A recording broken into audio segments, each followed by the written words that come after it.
વડોદરા જિલ્લાના સાવલી તાલુકા પાસેના કનોડા પોઈચા વડોદરા જિલ્લાને આણંદ જિલ્લાને જોડતા મહી બ્રિજ પરથી ગત સાંજે કોઈ અગમ્ય કારણસર 27 વર્ષીય યુવકે નદી પરની રેલિંગ પર ચડી મહીસાગર નદીમાં છલાંગ લગાવી હતી। નદી મધ્યમાં આવેલ મહીસાગર માતાની ડેરીના પૂજકે આ દ્રશ્ય જોઈ હેબતાઈ ગયું હતું અને વટે માર્ગો વાહન ચાલકો દ્વારા સમગ્ર મામલે વહીવટી તંત્ર અને 112ની જાણ કરાઈ હતી। તપાસ કરતા નદીમાં જંપલાવનાર યુવક સાવલી તાલુકાના મહુડિયાપુરા ગામનો 27 વર્ષીય જગદીશ પાંઠડવાડિયા હોવાનું જાણવા મળતા પરિવારને જાણ કરાઈ હતી। ત્યારે ગઈકાલે વહીવટી તંત્ર Savli police Vadodara fire brigade દ્વારા શોધખોળ હાથ ધરાઈ હતી। ત્યારે અંધારું થતા આજે સવારે સ્થાનિક તરવૈયા વડોદરા ફાયર બ્રિગેડની ટીમ દ્વારા સવારથી શોધખોળ હાથ ધરતા બપોર બાદ યુવકનો મૃતદેહ મળી આવ્યો હતો। જે બાદ યુવકના મૃતદેહને સાવલીના સરકારી દવાખાને પોસ્ટમોર્ટમ અર્થે ખસેડી સમગ્ર મામલે તપાસ હાથ ધરાઈ હતી।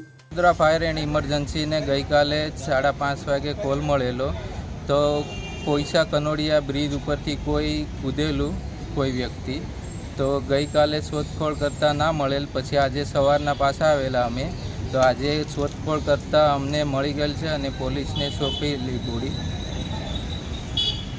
ઇકબાલ લુહાર, છોટાઉદેપુર। હવે જુઓ દેશ દુનિયાની તમામ ખબરો તમારી આંગળીના ટેરવે। ઉઠાવો મોબાઈલ અને ગૂગલ પ્લે સ્ટોર પરથી ડાઉનલોડ કરો અમારી CN24 ન્યૂઝ મોબાઈલ એપ।